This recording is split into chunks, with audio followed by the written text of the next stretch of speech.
Hey, a lot of people actually asked me about some tips and tricks on tackling the reading section of IELTS. Why am I recording this video?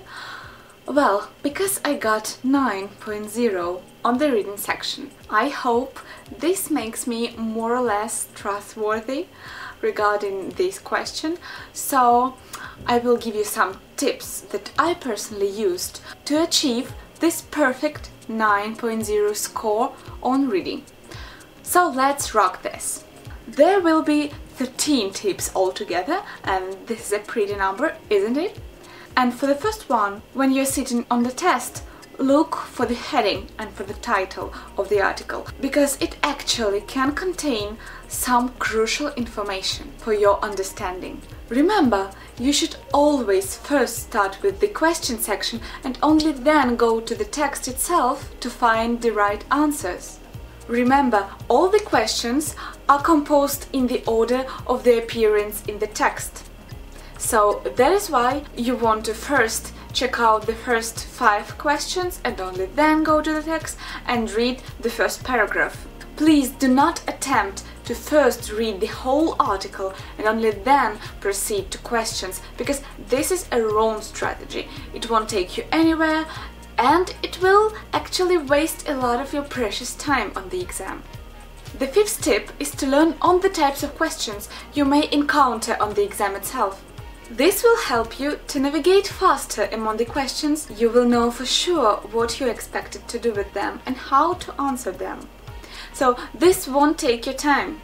Underline all the names or equally important information while reading, because this will help you to find the information faster when you will read it the second time.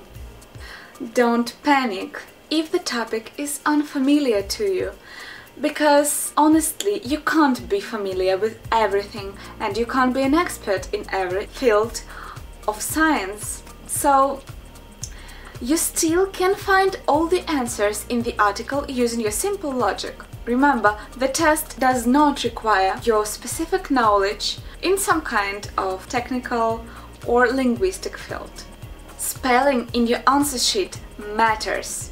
For me, it was quite a struggle first when I practiced my test at home, because I kept misspelling the words in the answer sheet.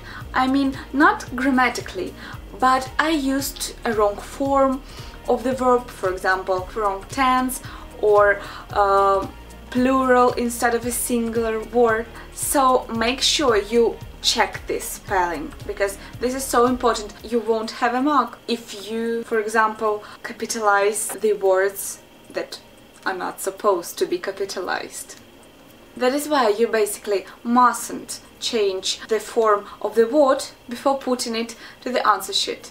Develop your speed reading skills. An ability to read quickly will always be handy for you, especially it will save you a large amount of time in the end, so you will be able to check your answers and check your spelling, and that makes up a perfect strategy. The most likely reason why you haven't got the score that you wanted: a poor vocabulary. Attempt to make sure that all your sources of information are in English prior, for example, for 6 months or at least for 2 months in advance before the test, so that you can put yourself in so-called English surrounding, and this will boost your vocabulary dramatically. And make sure you also write down all your new words and the translations, because you will be able to take your notes with you while you're out and about and just keep revising them, forming your perfect vocabulary. Then practice reading those complicated articles from BBC or The Economist, because you never know how difficult your actual text on IELTS will be, because you know that in the academic module they are far from simple. And finally, practice doing the reading section at home, but in the exam-like conditions. So set a time limit for yourself and see how efficient you are while taking the reading section.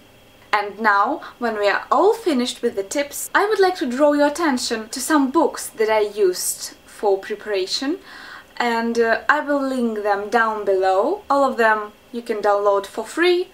Obviously you can also order them from Amazon, and I will mention all the books from credible sources and publishings like Macmillan, Collins or Cambridge, so you will be secure with that perfect score on the reading section. Thanks a lot for your attention and for your time. I am open to any questions you may have, and also I will be delighted to see you again here. Ciao!